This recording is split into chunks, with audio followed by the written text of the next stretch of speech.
She hurt you. She knew she hurt you.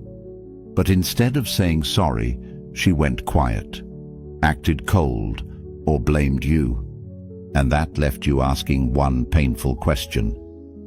Why can she hurt me and still not apologize? The hard truth is this. A lot of people do not avoid apology because they are strong. They avoid apology because apology feels like loss. And when a woman does not apologize after hurting you, it is usually not because she forgot. It is because saying sorry would force her to face something she does not want to face. In this video, we are going to break that down clearly. Before we begin, the Stoic Tribe team is currently working on the Stoic Relationship Blueprint course for men that's coming very soon. It is built to help you stop chasing, stop overthinking, set stronger boundaries, read people clearly, and handle relationships with calm, discipline, and lasting self-respect. It breaks everything down step by step so you can understand these principles deeply, apply them in real life, and make them part of who you are permanently. If you want to become stronger in your mind, sharper in your judgment, and far more effective in love and life, comment the blueprint right now to be one of the first to know when the course is available. Now let's get started. Number 1, she protects her ego. An apology sounds simple until you understand what it demands. She already knows more than she admits, and that is exactly why she resists the one sentence that would bring truth into the open, because the moment she says, "I was wrong," she is no longer hiding inside the image she built for herself, and many men know this scene too well, because when you first meet her, she presents herself as self-aware, caring, deep, emotionally intelligent, maybe even more mature than the people you knew before, and that image is powerful. It pulls you in. It makes you lower your guard. It makes you think that if pain ever enters the relationship, there will at least be honesty. But then the day comes when she lies, or disrespects you, or becomes cold after using your time, or twists your loyalty into something convenient for her. And suddenly, the same person who once spoke so confidently about communication cannot bring herself to say the one thing that matters, because apology is not hard for the honest person. Apology is hard for the person who survives by protecting self-image. And that is the truth many men resist for too long, because you want to believe the good side you saw at the beginning is the real one, and this current side is temporary. But the moment accountability arrives, character is exposed. And if she instantly becomes defensive, irritated, dismissive, or strangely calm while you are sitting there carrying the weight of what she did, then you are watching ego take control of the room, and ego is ruthless when it wants to survive. It minimizes what happened. It questions your reaction. It makes your pain sound dramatic. It turns basic respect into a negotiation. It says things like, "You are overthinking. That is not what I meant. You always do this." I do not want to argue, not because she is confused, but because she understands that if the truth is allowed to stand without interruption, she has to look at herself without the filters. And many men spend months trying to crack that wall with better words, softer tone, more patience, more explanation, more proof, thinking she will eventually understand if they just explain it in the perfect way. But the painful reality is that understanding is often already there. What is missing is willingness, and once you understand the difference between inability and refusal, your entire life begins to change. Because now you stop wasting your soul trying to educate someone out of self-protection, and you start asking a better question, not "How do I get her to admit it?" but "What kind of person refuses to admit it, even when the damage is obvious?" And that question is dangerous in the best way, because it removes fantasy and replaces it with judgment. And judgment is necessary if you want a stable life, because without judgment you keep mistaking chemistry for integrity, attraction for safety, and words for character. And that is how many men get trapped, not because they are weak, but because they are sincere in a world full of people who use sincerity as a resource. And once you see that, you stop taking every denial personally, because her refusal to apologize is not always proof that you explained badly. It is often proof that she values innocence more than truth, and that must sober you up, because if she would rather defend her image than repair the damage she caused, then she is telling you exactly what kind of relationship she is able to offer. One where appearance matters more than honesty, where being seen as good matters more than actually doing good, where preserving comfort matters more than preserving trust. And if you keep staying in that, something inside you starts to bend, because every time you ignore obvious reality, your self-respect weakens a little. Every time you swallow a truth because you are afraid of losing her, you teach yourself that attachment matters more than dignity. And once that lesson sinks into your habits, you stop living with clarity. You start living by emotional hunger, and emotional hunger makes men tolerate what a clear mind would reject immediately. So the practical move is not emotional, it is disciplined. You begin writing down what actually happened without softening it. Not her potential, not her charm, not the excuses, just facts. What she did, what you said, how she responded, whether she owned it, whether she repaired it, whether the same thing happened again. And this single act of honest recording begins to cut through the confusion, because ego thrives in blur, and the more you define reality, the less power performance has over you. Then you build a private rule that changes your relationships forever. No deep trust without deep accountability, no continued access without ownership, no closeness with someone who treats your pain like an inconvenience. And when you live by that, you stop being easy to manipulate, because now she cannot distract you with charm when the issue is character. She cannot use tears when the issue is truth. She cannot use silence when the issue is respect. And this is where Stoic discipline becomes practical rather than decorative, because discipline is not just staying calm when you are alone. Discipline is holding the line when your emotions want to make exceptions for the person who hurt you. Discipline is refusing to plead for honesty from someone who keeps choosing self-protection.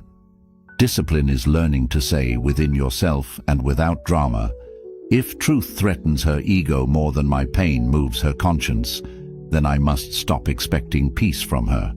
And that sentence can save a man years of false hope. Because the hardest thing is not seeing what she is doing. The hardest thing is accepting what it means. And yet that acceptance is the beginning of freedom, because the moment you stop trying to rescue her image from the truth is the moment you start rescuing your life from confusion. And that is how this pain begins to turn in your favor. Not because she changes, but because you do. Because the clearer you become, the harder you are to trap. And the harder you are to trap, the more your future improves in every direction. And if that truth is waking something up inside you, the Stoic Relationship Blueprint ebook for men is linked in the comments, built for the man who is tired of confusion, tired of weak boundaries, and ready to understand people, protect his peace, and lead his life with discipline. It is filled with timeless Stoic principles that can start changing the way you think, respond, choose, and move through relationships immediately, especially in the moments when pain, attachment, and overthinking usually take control. It is now also available in audiobook version, so you can listen to this life-changing knowledge while taking a walk, jogging, driving, training, or sitting alone, rebuilding your mind in silence. This is not knowledge you borrow for a moment and lose. It stays yours, which means you will always have access to it whenever life tests you again and you need truth, structure, and strength at your fingertips. If you know deep down that your life cannot keep going the same way after what you have been through, get it now and give yourself something solid that will keep serving you for years. Number 2, she fears guilt. Guilt is heavy because it waits for her in the quiet moments. She can outrun a conversation for a day, a week, a month, maybe longer. But guilt is patient, and this is why so many men become confused when they watch her act cheerful, social, polished, active, almost untouched by what happened, because they assume that if she is not apologizing, then she must not care, and if she looks relaxed, then she must be clean inside. But life is not that simple, because many people do not turn guilt into honesty. They turn guilt into avoidance, and avoidance can look very composed from the outside. She can post, laugh, work, flirt, travel, start talking to someone new, return to old routines, and still be running from the one thing she does not want to sit with, which is the fact that she became the source of pain in the life of someone who treated her with sincerity. And that truth is unbearable for a person who wants the benefits of closeness without the moral weight that comes with hurting someone. So instead of facing it, she changes the subject with her whole lifestyle, and you are left watching from a distance, wondering how she switches so easily, wondering if you imagined the bond, wondering if the nights, the promises, the tenderness, the time, the vulnerability meant anything at all. And that question tortures many men because they think the answer determines their worth. But it does not. What it really reveals is how she manages inner discomfort. Because a mature person can carry guilt into repair, while an immature person turns guilt into distance. And that distinction matters more than most people realize, because once you understand that her avoidance may actually be powered by guilt rather than the absence of it, you stop building your healing on the fantasy that guilt automatically produces apology, and that is one of the biggest traps men fall into. They sit there believing that if she knows what she did, sooner or later she will return with honesty. But knowledge is not courage, awareness is not character, and guilt is not the same as moral strength. She may know exactly what she did and still refuse to face it, because facing it would require humility, and humility is hard for people who built themselves on emotional convenience. So what does she do instead? She becomes busy. She says she does not have the energy for this. She claims she does not want negativity. She frames your pain as pressure. She makes your need for honesty sound like a burden. She says she needs space when what she really needs is distance from guilt. And if you do not understand this, you will keep personalizing her avoidance as proof that you are too much, when in reality what is too much is the truth she does not want to sit with. And many men know the exact taste of this kind of suffering. You compose thoughtful messages, delete them, rewrite them, try to sound calm, then maybe you send one. And the response comes back cold, half-hearted, delayed, or weirdly irritated. And now you are not only hurt, you are ashamed for even bringing it up. And that is how her guilt gets transferred onto your shoulders.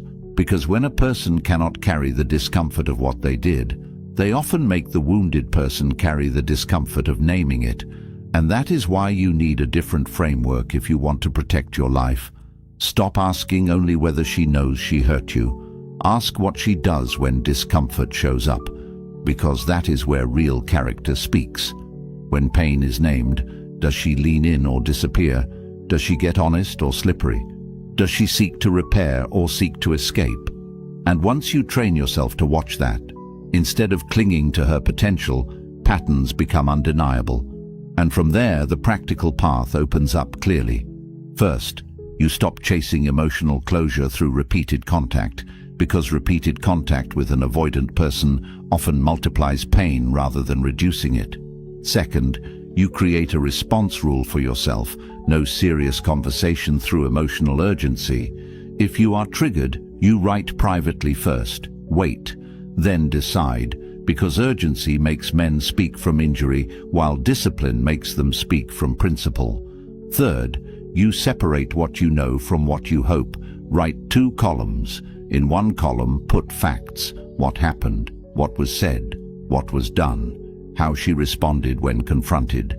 In the other column, put hopes: what you wish she meant, what you wish she would do, what you imagine she secretly feels, and then stare at the difference, because many lives are delayed by living in the second column instead of the first. Fourth, you begin training your mind not to chase relief from the person who created the wound. And this is where Stoic practice becomes life-saving, because self-command means you do not hand the steering wheel of your day to someone else's avoidance. You still wake up with purpose. You still train. You still handle your responsibilities. You still move your life forward, even when part of you wants to sit in the pain and wait for her to remove it. And that is not suppression, it is order, because without order, pain becomes identity. And once pain becomes identity, a man starts organizing his life around what happened to him instead of what he is building. And you cannot transform your life while making her response the center of your inner world. So you must reclaim attention as if your future depends on it, because it does. Read less into her delayed messages. Read more into your neglected goals. Watch fewer of her signals. Watch more of your own habits. Stop asking whether she is losing sleep. Ask whether you are losing years, because that is the real cost of getting trapped in guilt. Chasing dynamics, not one heartbreak, but the gradual weakening of your standards. And when you finally see that, something hardens in a healthy way. You stop reaching for sympathy where there is only avoidance. You stop calling emotional cowardice complexity. You stop romanticizing someone who treats accountability like punishment. And in that moment, you begin to grow up in a way pain alone could never teach you, because now guilt no longer keeps you waiting for her. It becomes evidence that she is limited, and once you accept someone's limits clearly, you stop trying to build your peace inside what they are unable or unwilling to give. Number 3, she wants control. Control in relationships does not always announce itself loudly. She does not need to order you around to control the dynamic. She only needs to keep you uncertain, because uncertainty keeps you engaged. And many men know exactly what this looks like, even if they have never named it properly. It is the delayed reply after deep intimacy, the warm tone one day and the distance the next, the unexplained shift after you show genuine care, the strange half-return after she has already hurt you, the tiny message that pulls your attention back just when you are beginning to settle, the casual check-in that arrives with no accountability attached to it, the online watching without direct honesty, the subtle signal that says, I am still here enough to affect you, but not here enough to give you peace. And that pattern is not harmless, because it keeps your mind tied to her while giving you almost nothing solid to stand on. And this is why so many men stay mentally exhausted long after the event itself. Not because the relationship was always deep, but because the ambiguity never ends. Because a clear apology would close the loop. A clear confession would define the truth. A clear decision would allow your mind to settle, and when she avoids that clarity while still keeping some level of access, the result is emotional occupation. Your body is at work, your hands are on tasks, your mouth is talking to people, but part of your mind is still circling her, replaying details, watching for signs, trying to decode intention, hoping this message means one thing and not another. And that is how control works at a subtle level. It feeds on your unfinished interpretation, because as long as you are still interpreting, you are still attached.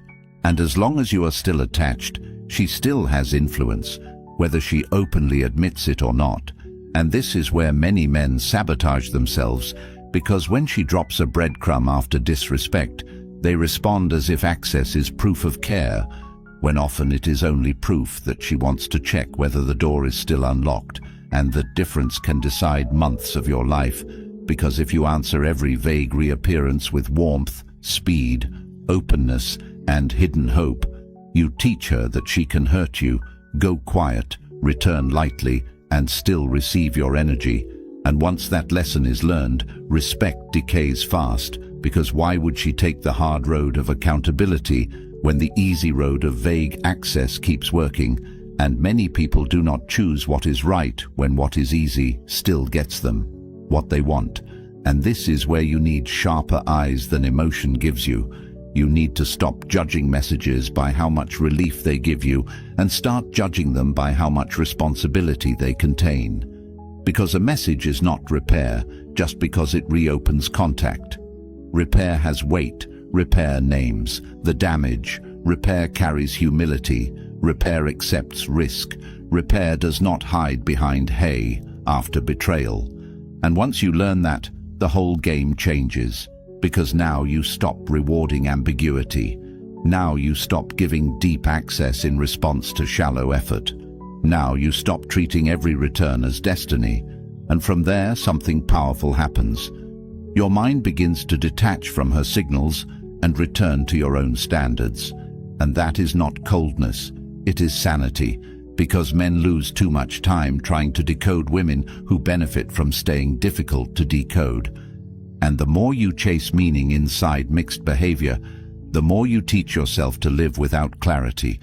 And living without clarity is one of the fastest ways to corrupt your self-respect, because it makes you compromise with what you would condemn if you were seeing it happen to someone you loved. So the practical correction must be exact. First, create a threshold for access. No meaningful emotional reopening without meaningful ownership.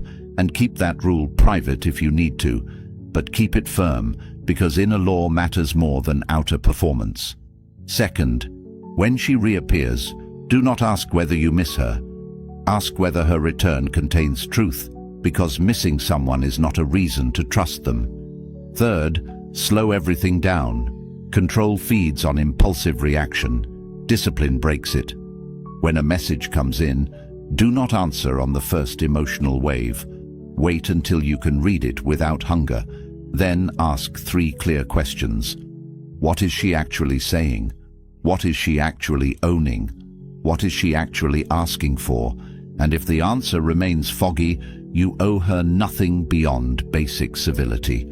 Fourth, redirect your energy into structure, because uncertainty is most dangerous when your life has too much empty space.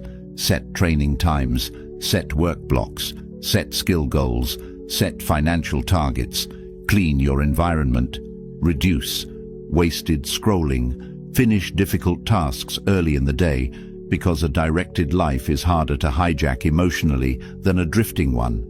Fifth, develop the Stoic habit of refusing to negotiate with appearances. Do not let one soft message erase a pattern. Do not let one affectionate moment override repeated disrespect. Do not let one late confession rewrite months of confusion. Reality is built from repeated choices, and repeated choices tell the truth more accurately than emotional moments do. And once you live this way, you become much harder to control, because now she can no longer move you simply by reappearing. She cannot rely on your loneliness to open the gate. She cannot use uncertainty as a leash, and that change is profound, because men often think power means getting her back or proving something to her, when real power is reaching the point where your peace no longer rises and falls with her level of attention.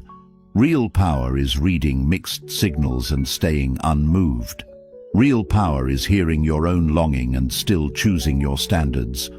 Real power is recognizing that some women do not want closeness, they want influence, and choosing not to volunteer for that position anymore. And this is where the pain becomes useful, because instead of teaching you to harden into bitterness, it teaches you precision, and precision transforms lives.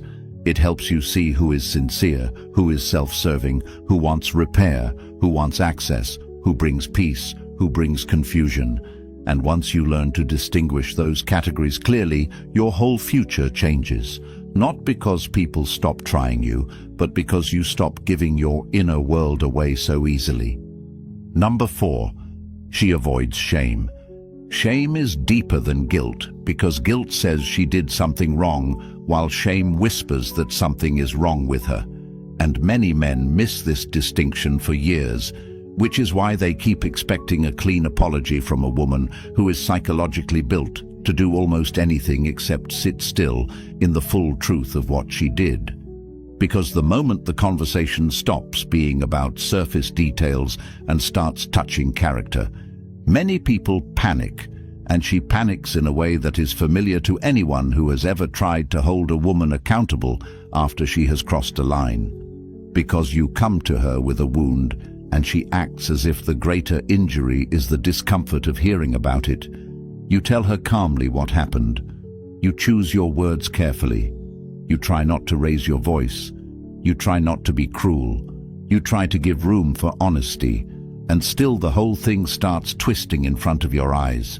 Suddenly she is talking about your tone. Suddenly she is saying you are making her feel attacked. Suddenly she is bringing up something unrelated from weeks or months ago.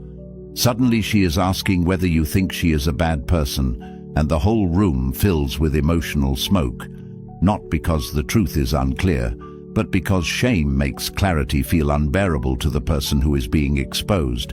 And that is why shame avoidance is one of the most exhausting patterns in relationships, because it drains the life out of the person who got hurt and leaves him doing emotional labor for the person who caused the damage. And men know this dynamic with painful precision. You start a conversation hoping for one simple thing, honesty, and somehow 20 minutes later you are reassuring the same woman who lied to you, disrespected you, used you, embarrassed you, replaced you emotionally, or treated your loyalty like it was disposable.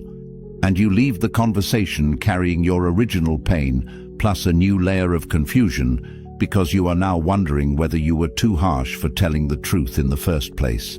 And that is how self-betrayal gets normalized, not in loud, dramatic moments only, but in these repeated, subtle reversals where your need for basic accountability gets framed as cruelty, while her refusal to give it gets framed as vulnerability. And if you do not understand this mechanism, you will start editing yourself in every important conversation. You will soften truths that should stay sharp. You will over-explain so she does not take it the wrong way. You will preface every painful sentence with 10 disclaimers. You will spend more energy managing her emotional comfort than protecting your own dignity. And slowly, without realizing it, you will build a life where your honesty exists only in weakened form, where every important truth must first pass through the filter of whether she can emotionally tolerate it. And that is a dangerous way to live, because once a man stops trusting himself to say what is real, he becomes easy to shape, easy to guilt, easy to control, easy to keep in situations that no strong mind would accept. And this is why shame avoidance has to be understood not just as a personality trait, but as a pattern that can destroy your judgment if you stay inside it too long.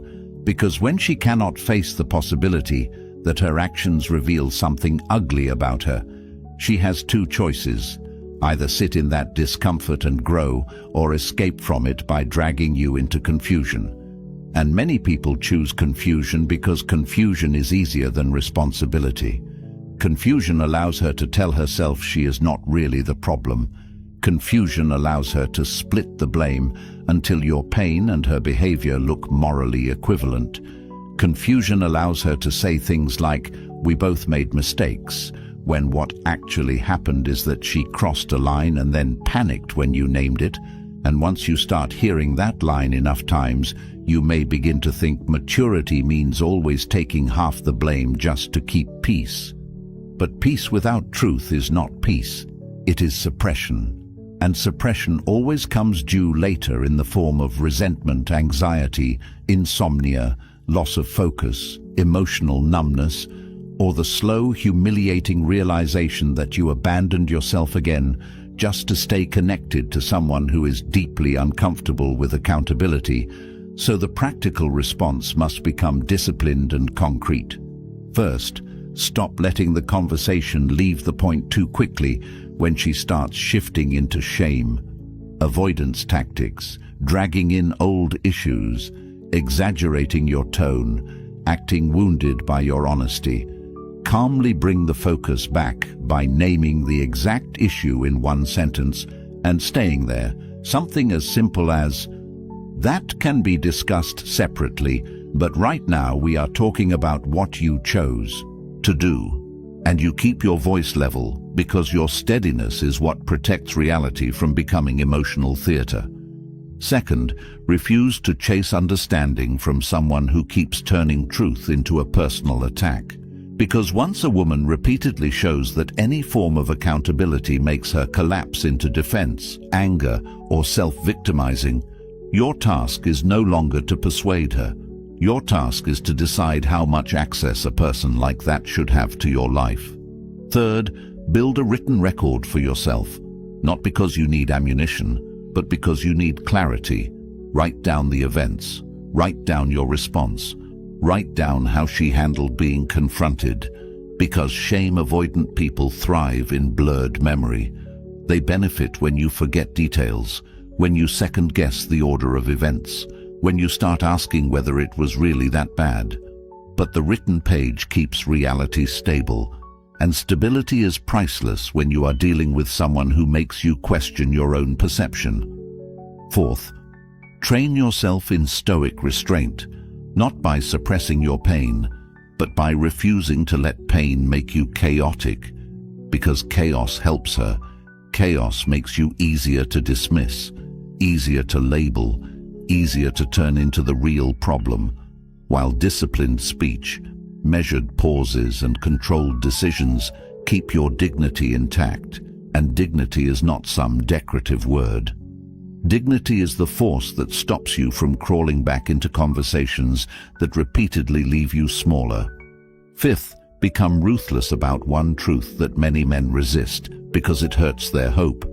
If she cannot hear the truth about her behavior without turning the whole situation into a defense of her identity, then she is not safe for closeness, no matter how attractive she is, no matter how sweet she can be in good moments, no matter how much history you have, no matter how intense the chemistry feels, because safety in a relationship is not built on charm, passion, beauty, tears, or words about healing. It is built on the ability to face reality without punishing the person who speaks it. And once you adopt that standard, your whole life improves, because now you stop choosing women based only on how deeply they can move you in the beginning, and you start judging them by how they behave when discomfort arrives. And that shift is transformational, because a man who learns to respect his own truth becomes almost impossible to keep in degrading patterns. He no longer spends his years trying to prove he is gentle enough, patient enough, loving enough to earn honesty from a woman who sees truth as humiliation. He stops volunteering his soul for that role. He understands that the answer is not to become colder or crueler. The answer is to become clearer, firmer, less available to emotional reversals, more loyal to what is real than to what is desired. And that is how shame stops being her weapon and becomes your teacher, because the very thing she cannot tolerate, truthful exposure, becomes the thing you learn to handle with more courage in your own life. And once you do, your standards rise, your choices improve, and your future relationships become calmer because you no longer confuse emotional intensity with emotional safety. Number 5. She knows you will stay. This is the point that changes everything, because it forces you to stop looking only at her and start looking honestly at the pattern you are helping repeat. Sometimes there is no apology, simply because she has learned that one is not required. And that lesson does not come from what you say after she hurts you. It comes from what you do next, because people study consequences more seriously than they study feelings. And if she lies, disrespects you, becomes distant after receiving your loyalty, toys with your attention, returns without ownership, watches you struggle, and still finds that your door remains open, your energy remains available, your affection remains accessible, then whatever disappointment she hears in your voice gets cancelled out by the deeper message your behavior sends, which is that your standards can be bypassed. And this is why many men live inside the same painful cycle for far too long, because they keep trying to solve repeated disrespect with emotional communication alone, while refusing to apply the one force that actually clarifies character, consequence, and once a woman knows, you will stay. Even when she avoids accountability, your pain becomes background noise to her comfort, not because she necessarily wakes up planning to exploit you in a dramatic way, but because human nature adapts quickly to what it is allowed to keep, and if she can injure trust without losing access, she learns that access is cheap, and cheap access destroys respect faster than harsh words ever could. Because respect is not built only by how loving you are, it is built by whether your values are real enough to cost something when they are violated, and many men know exactly how humiliating this realization feels when it finally lands. Because you remember every time you gave another chance after the same kind of behavior, every time you accepted half explanations, every time you listened to tears without seeing changed conduct, every time you reopened the door because you missed her, every time you told yourself patience was strength when it was really fear of letting go dressed up as virtue, and that realization hurts because it strips away the fantasy that loyalty by itself transforms people. Loyalty does not transform someone who has no incentive to change. Often it only teaches her how much she can take before you finally act. And that is why this point is not about blaming yourself for being hurt. It is about recovering authority over what happens after the hurt. Because while you do not cause her choices, you absolutely influence whether those choices become a repeated part of your life, and the path forward becomes powerful the moment you stop asking, "Why does she keep doing this?" and begin asking, "What have I been rewarding with my continued presence?" Because that question is sobering in the best possible way. It does not keep you trapped in her psychology alone. It brings your own standards into the light, and once your standards are visible, transformation becomes possible. Because then you can start building a life where respect is not a request. It is a condition of access, and that requires practical work, not just emotional insight. First, write your non-negotiables clearly and keep them few enough to matter. Not a long fantasy list, but real boundaries such as, I do not stay where dishonesty is repeated. I do not continue intimacy where accountability is absent. I do not reopen serious emotional access without clear ownership and changed behavior. And once they are written, review them when you are calm, not only when you are hurt, because standards built only in pain collapse under loneliness, while standards practiced daily become part of identity. Second, build a life with enough structure that her inconsistency no longer becomes the center of your day. Set waking time, training time, work blocks, reading time, skill-building time, and goals that are broken into small actions you can complete. Because a disorganized life is vulnerable to emotional fixation, while an ordered life gives pain less space to become obsession. Third, train delayed response as a discipline. When she reappears after disrespect, do not answer from relief, answer from judgment, or do not answer at all. Take time, breathe, read what was actually said. Ask whether there is ownership, clarity, and evidence of change, because missing someone is not evidence they are good for you, and relief is not proof of safety. Fourth, separate chemistry from character with brutal honesty. Attraction can make weak patterns look deep. Longing can make inconsistency look mysterious. Nostalgia can make clear disrespect look repairable, but when you strip away the emotional smoke and look only at repeated behavior, the truth becomes far simpler. Is she reliable when it counts? Does she tell the truth when it costs her? Does she respect your reality when you are in pain? Can she take responsibility without punishing you for asking? And if the answer keeps coming back wrong, then no amount of intensity changes what she is. Fifth, make peace with losing people who only function in your life when your standards are low.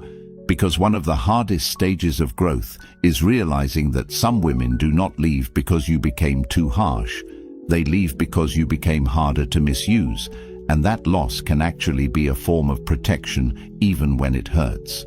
Because the person you lose may be the very person who would have kept you stuck in cycles that weaken your mind. Sixth, bring Stoic discipline into your daily life in a way that is concrete and unromantic. Control what is under your command, your schedule, your habits, your speech, your spending, your body, your focus, your private thoughts about what you will and will not tolerate, and stop spending your deepest emotional energy on what is outside your command: her remorse, her timing, her awareness, her conscience. Because the more you anchor yourself in your own sphere of action, the less power her inconsistency has over your inner world. And from there, a different kind of strength starts growing, not the loud kind that boasts about never caring, but the quiet kind that simply stops making exceptions for people who repeatedly bring confusion, and that strength transforms lives because it reaches beyond one relationship. It changes your friendships, your work, your decision-making, your confidence, your standards in every area, because now you are no longer trying to be chosen by people who are not qualified to guide your peace. Now you are becoming the kind of person who chooses carefully where your energy goes.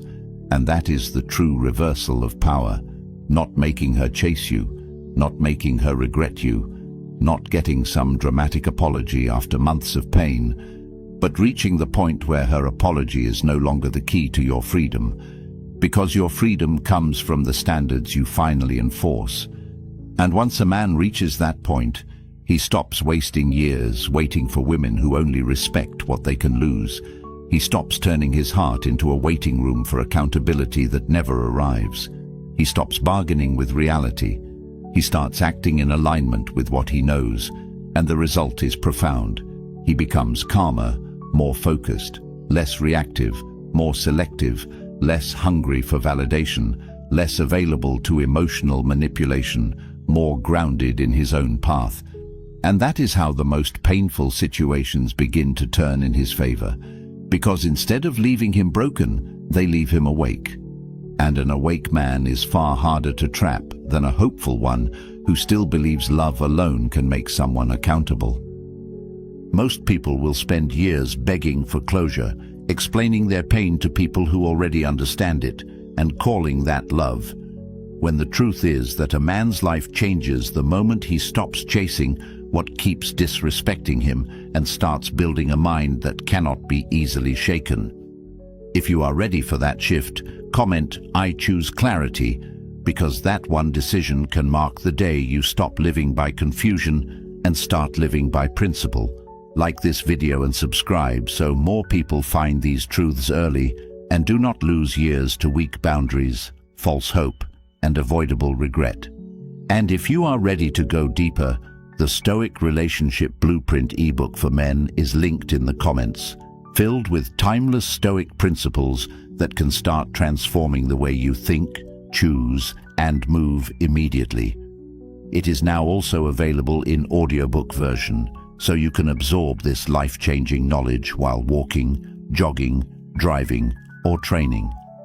And stay tuned for the Stoic Relationship Blueprint course for men that's coming very soon.